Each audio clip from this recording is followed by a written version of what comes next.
5 செய்திகளில் இன்றைய வானிலை நிலவரம், ரவுடி என்கவுண்டர் உள்ளிட்ட செய்திகளை டாப் 5 தமிழ்நாடு பகுதியில் பார்க்கலாம். தமிழ்நாட்டில் படிப்படியாக வெப்பநிலை அதிகரிக்கும் என்று தெரிவித்துள்ள வானிலை ஆய்வு மையம் தென் மாவட்டங்களில் இன்று மழைக்கு வாய்ப்புள்ளதாக கணித்துள்ளது. தென்கிழக்கு அரபிக்கடல் பகுதிகளின் மேல் ஒரு வளிமண்டல கீழடுக்கு சுழற்சி நிலவுவதாகவும் இதன் காரணமாக மேற்கு தொடர்ச்சி மலை மாவட்டங்கள் மற்றும் தென் தமிழகத்தில் இன்று மிதமான மழை பெய்யக்கூடும் என்றும் தெரிவித்துள்ளது. மற்ற மாவட்டங்களில் வறண்ட வானிலையே நிலவும் என்றும் 3 டிகிரி செல்சியஸ் வரை வெப்பநிலை உயரக்கூடும் என்றும் கணித்துள்ளது. தமிழ்நாடு, புதுச்சேரி மற்றும் காரைக்காலில் நாளை முதல் வரும் வெள்ளிக்கிழமை வரை வறண்ட வானிலையே நீடிக்கும் என்றும் வரும் 31 மற்றும் பிப்ரவரி 1ஆம் தேதி மிதமான மழை பெய்ய வாய்ப்புள்ளதாகவும் குறிப்பிட்டுள்ளது. சென்னை மற்றும் புறநகரில் இன்று மழைக்கு வாய்ப்பில்லை என்றும் வானம் மேகமூட்டத்துடன் காணப்படும் என்றும் வெப்பநிலை அதிகபட்சமாக 30 டிகிரி செல்சியஸ் என்ற அளவில் குறைவாகவே இருக்கும் என்றும் கணித்துள்ளது. மேலும் தென் தமிழக கடலோர பகுதிகள், மன்னார் வளைகுடா மற்றும் குமரிக்கடல் பகுதிகளில் இன்றும் நாளையும் மணிக்கு 60 கிலோமீட்டர் வேகத்தில் சூறைக்காற்று வீசக்கூடும் என்று வானிலை ஆய்வு மையம் தெரிவித்துள்ளது. பத்திரப்பதிவின் போது சம்பந்தப்பட்ட சொத்தின் அசல் ஆவணங்கள் தாக்கல் செய்வது இனி கட்டாயமாக்கப்பட்டுள்ளது. கடந்த ஆண்டு ஏப்ரல் மாதம் பத்திரப்பதிவில் புதிய விதிகளை சேர்ப்பதற்கான சட்ட மசோதாவை அமைச்சர் மூர்த்தி சட்டப்பேரவையில் தாக்கல் செய்திருந்தார். இந்த மசோதாவை ஆளுநர் குடியரசுத் தலைவருக்கு அனுப்பிய நிலையில் அதற்கு குடியரசுத் தலைவர் திரௌபதி முர்மு தற்போது ஒப்புதல் அளித்துள்ளார்.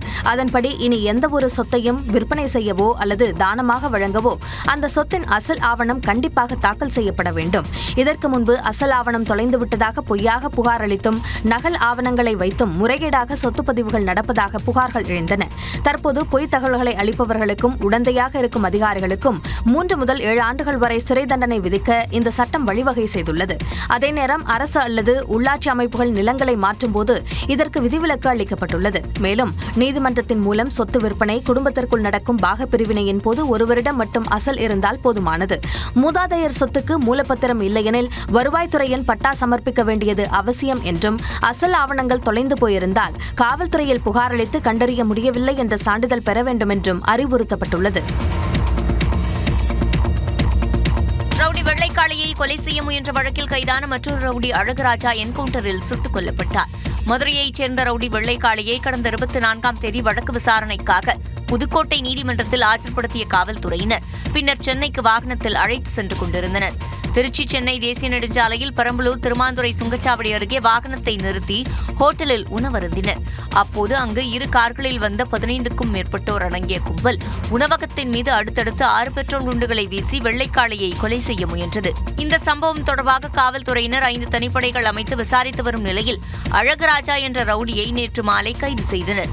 விசாரணையில் வெள்ளைக்காளி மீது தாக்குதல் நடத்துவதற்கு பயன்படுத்திய ஆயுதங்களை விருமந்துறை அருகே உள்ள வனப்பகுதியில் பதுக்கி வைத்திருப்பது தெரியவந்தது.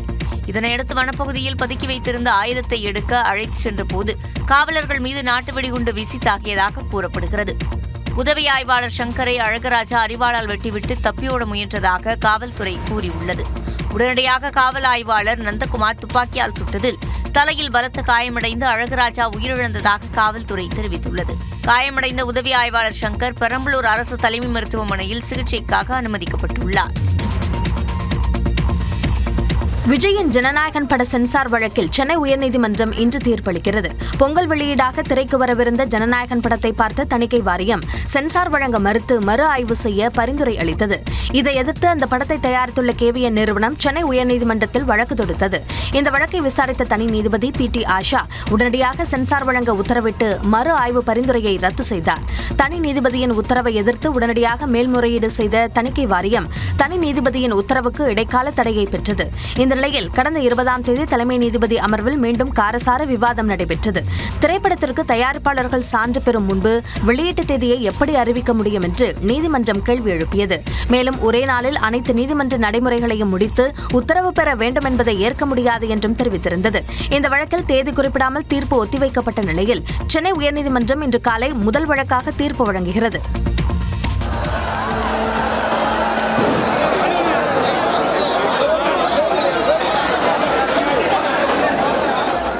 ரங்கநாதர் கோயிலில் தை தேரோட்ட திருவிழாவின் 4ஆம் நாளில் நம்பெருமாள் தங்ககருட வாகனத்தில் எழுந்தருளினார். இந்த கோயிலின் தை தேரோட்ட திருவிழா கடந்த வெள்ளிக்கிழமையன்று கொடியேற்றத்துடன் தொடங்கியது. நாள்தோறும் நம்பெருமாள் பல்வேறு வாகனங்களில் புறப்பட்டு வீதியுலா வரும் நிகழ்ச்சி நடைபெறுவது வழக்கம். அந்த வகையில் 4வது நாளில் நம்பெருமாள் ஆஸ்தான மண்டபத்தில் எழுந்தருளி பக்தர்களுக்கு அருள் பாலித்தார். அதனைத் தொடர்ந்து ரங்கவிலாச மண்டபத்தில் காட்சியளித்தார். 4 உத்தர வீதிகளிலும் கோயில் யானைகள், குதிரைகள் வலம் வந்தன. திரளான பக்தர்கள் கலந்து கொண்டு சாமி தரிசனம் செய்தனர். தமிழ்நாட்டின் அரசியல் களத்தை பரபரப்பாக்கிய செய்திகளை டாப் 5 அரசியல் செய்திகள் பகுதியில் பார்க்கலாம். நடக்கவிருக்கும் தேர்தல் என்டிஏ மற்றும் தமிழ்நாட்டிற்கு இடையிலான போட்டி என்று முதலமைச்சர் மு க ஸ்டாலின் தெரிவித்துள்ளார். தஞ்சை அருகே செங்கிப்பட்டியில் திமுக மகளிர் அணியின் டெல்டா மண்டல மாநாடு நடைபெற்றது. இதில் பங்கேற்க வந்த முதலமைச்சரும் திமுக தலைவருமான மு க ஸ்டாலினுக்கு திமுக மகளிர் அணியினர் உற்சாக வரவேற்பு அளித்தனர். மாநாட்டில் பேசிய முதலமைச்சர் வரவிருக்கும் தேர்தல் யாருக்கும் போட்டி என்று விளக்கம் அளித்தார். நடக்க போற தேர்தல் என்டிஏ வெர்சஸ் மதசார்பற்ற முற்போக்கு கூட்டணி கிடையாது. NDA versus Tamil Nadu. தமிழ்நாடு என்றாலே தமிழ்நாட்டு மக்களுக்காக உண்மையா உழைக்கிற, தலை நிமிர்ந்து தன்மானத்தோடு போராடுகிற திமுக தான். அதிமுக பாஜக கூட்டணி அமித்ஷாவால் திணிக்கப்பட்ட கூட்டணி என்றும் முதலமைச்சர் கூறினார். தோற்ற கூட்டணியை புதுப்பிச்சுட்டு அதுக்கு பில்டப் கொடுத்திருக்காங்க. அந்த கூட்டணியில் இருக்கிற எல்லாருமே இடி, ஐடி, சிபிஐன்னு ஏதோ ஒரு வகையில பாஜக கிட்ட சிக்கி அந்த வாஷிங் மிஷின் தங்களையும் விழுக்காதா என்ற நப்பாசையில கையை கட்டி உட்கார்ந்து இருக்கிறாங்க. பாஜக அதிமுக கூட்டணி மிரட்டலால் உருட்டலால் உருவான பிளாக்மெயில் கூட்டணி, அமித்ஷா அவர்களால் திணிக்கப்பட்ட கூட்டணி. எத்தனை எட்டப்பில் வந்தாலும் கெட் அவுட் தான் என்றும் முதலமைச்சர் கூறினார். ஆளுநர் மாளிகையில் நடைபெற்ற தேநீர் விருந்தில் பாஜக மாநில தலைவர் நைனா நாகேந்திரனும் தேமுதிக பொருளாளர் சுதீஷும் சந்தித்து பேசியது முக்கியத்துவம் பெற்றுள்ளது. தமிழ்நாட்டில் அரசியல் களம் சூடுபிடித்திருக்கும் நிலையில் தேமுதிக எந்த கூட்டணிக்கு செல்கிறது என்ற கேள்வி நீடித்துக் கொண்டே இருக்கிறது. இந்நிலையில் குடியரசு தினத்தை ஒட்டி ஆளுநர் மாளிகையில் நடைபெற்ற தேநீர் விருந்தில் பங்கேற்ற நைனா நாகேந்திரனும் சுதீஷும் சுமார் 10 நிமிடங்கள் பேசினர். அப்போது பாஜக மாநில துணைத் தலைவர் ஜெயபிரகாஷ் மற்றும் பாஜக தமிழக பொறுப்பாளர் அரவிந்த் மேனன் ஆகியோர் உடனிருந்தனர்.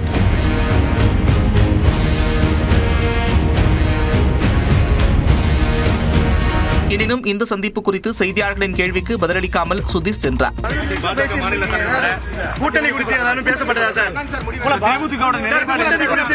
ஆனால் சுதீஷுடன் அரசியல் பேசவில்லை என்று நைனா நாகேந்திரன் மறுத்துள்ளார். ஏற்கனவே எங்களுடைய மாநிலத்தில் ஜெயபிரகாஷ் அவர்களுடைய கல்லூரி நண்பர் அவர்கள், அதனுடைய அடிப்படையில் நாங்கள் பேசிக் கொண்டோமே தவிர இதில் நாங்கள் எதிலும் அரசியல் பேசவே இல்லை. முன்னதாக சுதீஷ் அதிமுக மாநிலங்களவை உறுப்பினர் தனபாலுடன் பேசினார்.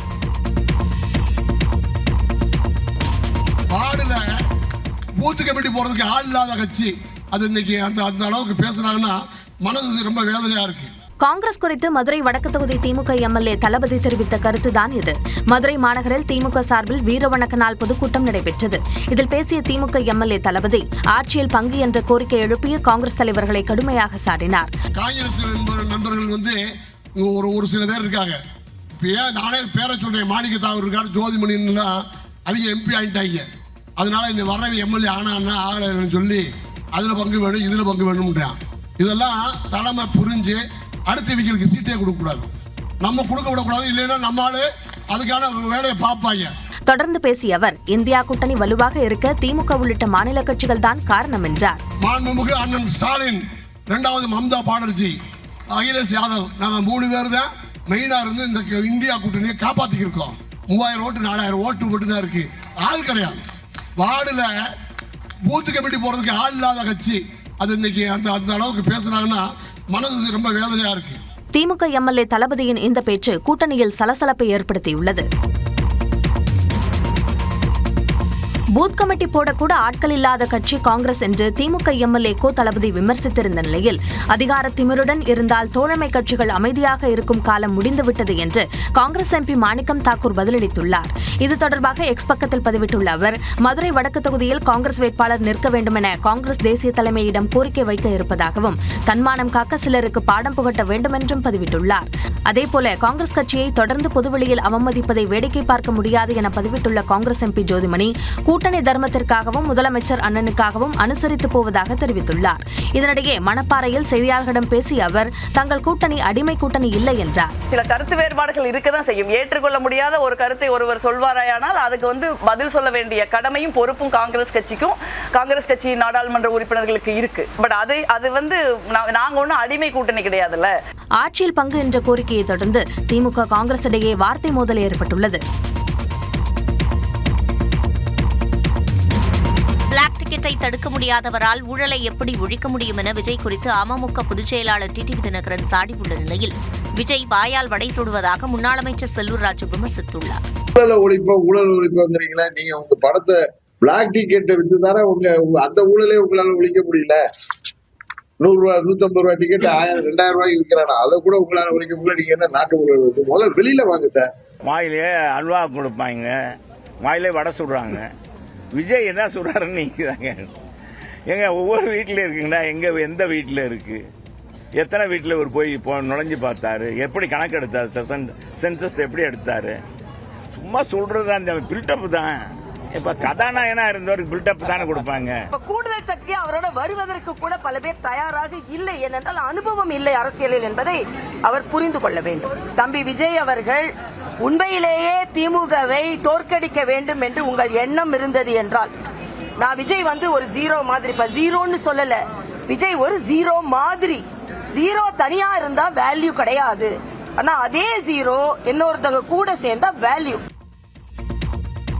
அட்டாரி வாகா எல்லையில் நடந்த கொடியிறக்க நிகழ்ச்சி, வங்கி ஊழியர்கள் வேலை நிறுத்தம் உள்ளிட்ட செய்திகளை டாப் 5 இந்தியா பகுதியில் பார்க்கலாம். இந்தியாவின் 77வது குடியரசு தின கொண்டாட்டத்தை தொடர்ந்து இந்தியா பாகிஸ்தான் எல்லையான அட்டாரி வாகா எல்லையில் நேற்று மாலை பல்வேறு சாகச நிகழ்ச்சிகளுடன் கொடியிறக்கும் நிகழ்ச்சி நடைபெற்றது.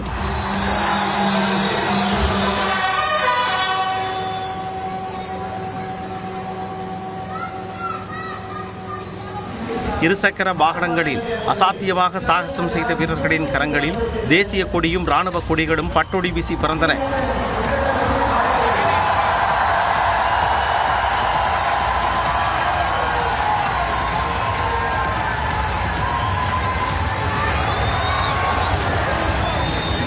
இதையடுத்து கொடி இறக்கும் பொழுது இந்திய ராணுவ வீரர்கள் மிடுக்குடன் வீர் நடை போட்டு அரங்கை அதிர வைத்தனர். தேசபக்தி முழக்கங்களுடன் கரவொலி எழுப்பி கொடி இறக்கும் நிகழ்வை பொதுமக்கள் உணர்ச்சி பொங்க கண்டுகளித்தனர்.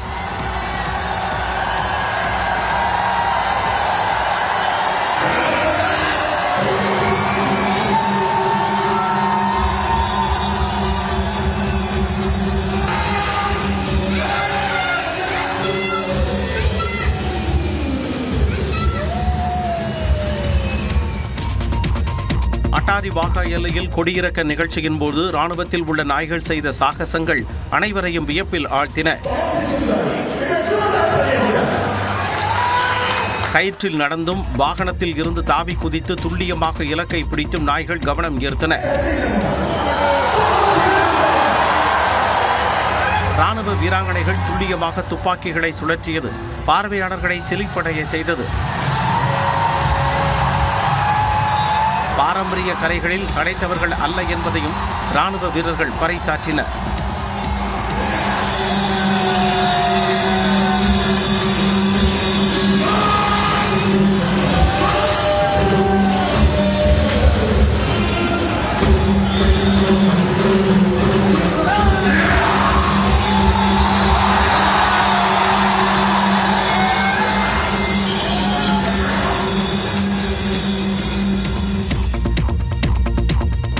தலைநகர் டெல்லியில் நடைபெற்ற குடியரசு தின விழாவில் சிறப்பு விருந்தினராக கலந்து கொண்ட ஐரோப்பிய கவுன்சில் தலைவர் ஆண்டனியோ கோஸ்டா, ஐரோப்பிய ஆணைய தலைவர் உர்சுலா வான் டெர் லெயன் ஆகியோருக்கு குடியரசுத் தலைவர் திரௌபதி முர்மு தனது மாளிகையில் விருந்தளித்து உபசரித்தார். இந்த விழாவில் குடியரசு துணைத் தலைவர் CP ராதாகிருஷ்ணன், முன்னாள் குடியரசுத் தலைவர் ராம்நாத் கோவிந்த், பிரதமர் மோடி, சபாநாயகர் ஓம் பிர்லா, மத்திய அமைச்சர்கள் ராஜ்நாத் சிங், JP நட்டா, காங்கிரஸ் தலைவர் மல்லிகார்ஜுன கார்கே, எதிர்க்கட்சித் தலைவர் ராகுல் காந்தி உள்ளிட்டோர் கலந்து கொண்டனர். அப்போது மல்லிகார்ஜுன கார்கே, ராகுல் காந்தி ஆகியோர் குடியரசுத் தலைவர் மற்றும் பிரதமர் மோடியை மரியாதை நிமித்தமாக சந்தித்து பேசினர். முன்னதாக குடியரசு தின விழாவில் ராகுல் காந்திக்கு பின்வரிசையில் இருக்கை ஒதுக்கியதாக காங்கிரஸ் குற்றஞ்சாட்டியிருந்த நிலையில் குடியரசுத் தலைவர் மாளிகையில் நடந்த விருந்தில் கார்கே மற்றும் ராகுல் பங்கேற்றது கவனிக்கத்தக்கது. வாரம் 2 நாட்கள் விடுமுறை வேண்டும் என்ற கோரிக்கையை வலியுறுத்தி இன்று நாடு முழுவதும் வங்கி ஊழியர்கள் வேலைநிறுத்த போராட்டத்தில் ஈடுபட உள்ளனர். நாடு முழுவதும் பொதுத்துறை, தனியார், கூட்டுறவு உள்ளிட்ட வங்கிகள் செயல்பட்டு வருகின்றன. இதில் லட்சக்கணக்கான ஊழியர்கள் பணியாற்றி வருகின்றனர். இவர்களுக்கு ஞாயிற்றுக்கிழமைகளை தவிர மாதந்தோறும் 2வது மற்றும் 4வது சனிக்கிழமைகளில் விடுமுறை அளிக்கப்படுகிறது. இந்த நிலையில் வாரம் 5 நாட்கள் மட்டுமே வேலை என்ற நடைமுறையை அமல்படுத்த வேண்டுமெனவும் அனைத்து சனிக்கிழமைகளிலும் விடுமுறை அளிக்க வேண்டுமெனவும் கோரிக்கை விடுத்துள்ளனர். இது தொடர்பாக வங்கி வங்கி ஊழியர்கள் சம்மேளனத்துடன் மத்திய அரசு நடத்திய பேச்சுவார்த்தை தோல்வியடைந்தது. இதனால் திட்டமிட்டபடி இன்று நாடு முழுவதும் வங்கி ஊழியர்கள் சங்கங்கள் வேலைநிறுத்த போராட்டம் நடத்த உள்ளன. ஏற்கனவே சனி ஞாயிறு விடுமுறை மற்றும் குடியரசு தின விடுமுறை அளிக்கப்பட்ட நிலையில் தற்பொழுது தொடர்ந்து 4வது நாளாக இன்று வங்கி சேவை பாதிக்கும் சூழல் எழுந்துள்ளது.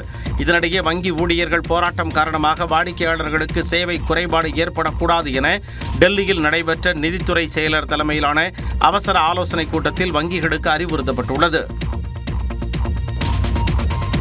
சமீபத்தில் அறுவை சிகிச்சை மேற்கொண்ட இந்திய கிரிக்கெட் வீரர் திலக் வர்மா நியூசிலாந்துக்கு எதிரான T20 தொடரின் கடைசி 2 போட்டிகளிலும் விளையாட மாட்டார் என்று அறிவிக்கப்பட்டுள்ளது.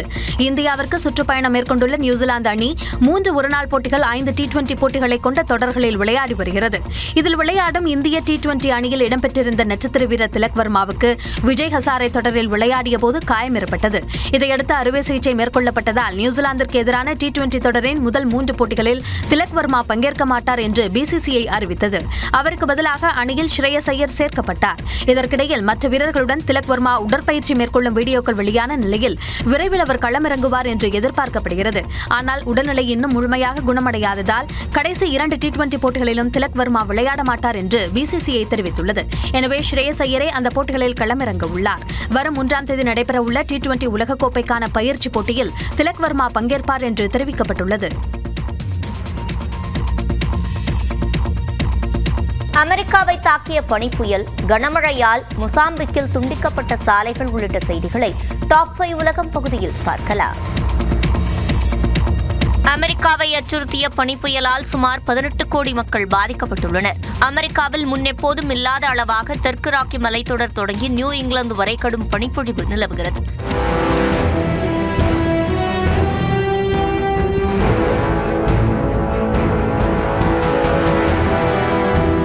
அந்நாட்டின் வடகிழக்கு பகுதிகளில் பனிப்புயலில் சிக்கி 20க்கும் மேற்பட்டோர் உயிரிழந்த நிலையில் 19,000த்திற்கும் மேற்பட்ட விமானங்கள் ரத்து செய்யப்பட்டன. வாஷிங்டன் DC உள்பட 20 மாகாணங்களில் அவசர நிலை பிரகடனம் செய்யப்பட்டுள்ளது. ஒக்லஹோமா மாகாணத்தின் பல பகுதிகள் வெண்பனியால் மூடப்பட்டுள்ளன.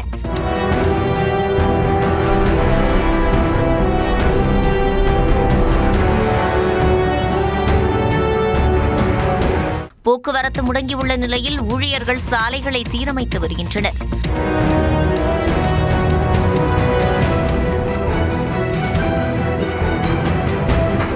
நியூஜெர்சி மாகாணத்தை பனிப்புயல் புரட்டி போட்ட நிலையில் மெல்ல இயல்பு நிலை திரும்பி வருகிறது.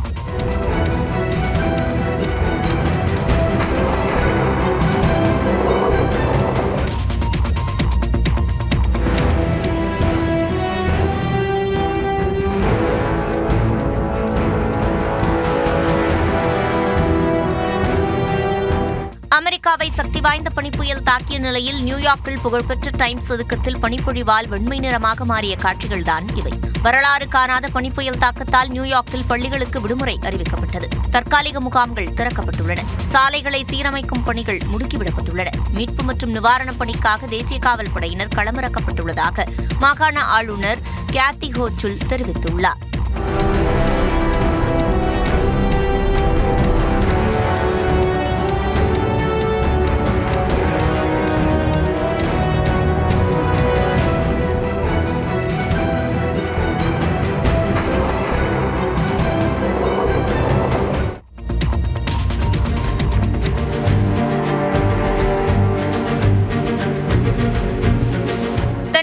ஆப்பிரிக்க நாடான மொசாம்பிக்கில் கனமழையால் சாலைகள் துண்டிக்கப்பட்ட காட்சிகளே இவை. அந்நாட்டு தலைநகர் மப்புட்டோவில் பெய்த மழையால் அங்குள்ள நீர்நிலைகள் நிரம்பின.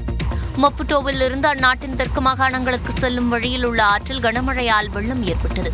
இதில் அந்த வழியில் உள்ள சாலை வெள்ளத்தில் அடித்துச் செல்லப்பட்டது.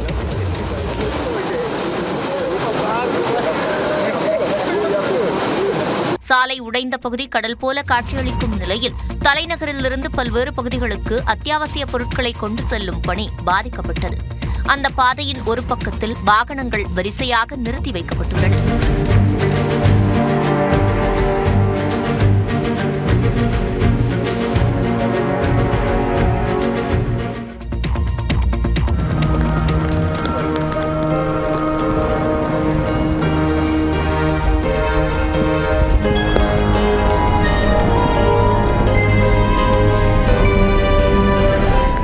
ஜப்பான் நாட்டின் வடக்கு பகுதியை பனிப்பொழிவு முற்றிலுமாக முடக்கிய காட்சிகளே இவை. அந்நாட்டின் ஹொகைடோ பகுதியில் வரலாறு காணாத பனிப்பொழிவு ஏற்பட்டது. -6°C அளவுக்கு அங்கு கடுமையான குளிர் நிலவி வருகிறது. இந்நிலையில் அங்குள்ள சாலைகளில் சுமார் 1 மீட்டர் உயரத்திற்கு பனிக்கட்டிகள் கொட்டி கிடக்கின்றன.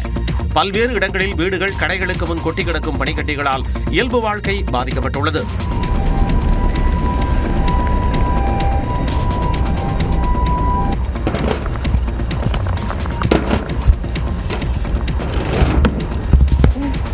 பனிப்பொழிவு காரணமாக அங்கு 100க்கும் மேற்பட்ட ரயில்கள் ரத்து செய்யப்பட்டன.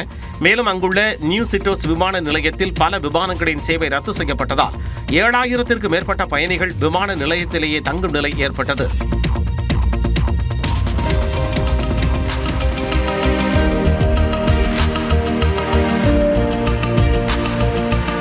கனடாவின் டொரண்டோ நகரில் பனிப்புயல் தாக்கத்தால் இயல்பு வாழ்க்கை முடங்கியுள்ளது.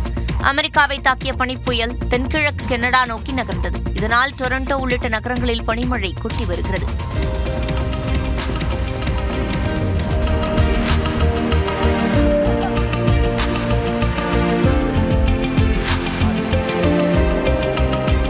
குறிப்பாக டொரண்டோ நகரில் 61 சென்டிமீட்டர் அளவுக்கு பனிமழை பொழிந்தது. இதன் காரணமாக சாலையோரம் நிறுத்தி வைக்கப்பட்டிருந்த கார்கள் உள்ளிட்ட வாகனங்கள் பனி சூழ்ந்து காணப்படுகின்றன. கியூபெக் புறநகர் பகுதியில் 10,000த்திற்கும் மேற்பட்ட வீடுகளில் மின்சாரம் தடைப்பட்டது. விமானம் மற்றும் சாலை போக்குவரத்தும் முடங்கியது. இதேபோன்று ஐரோப்பிய நாடான ஜெர்மனியில் பனிப்பொழிவு தொடங்கியுள்ளது. நியூரம்பெர்க் நகரில் 0 டிகிரி வெப்பநிலை பதிவாகியுள்ளது. இதனால் கடுங்குளிர் வீசுவதால் மக்கள் வீடுகளிலேயே முடங்கியுள்ளனர். சாலை போக்குவரத்தும் கடுமையாக பாதிக்கப்பட்டுள்ளது.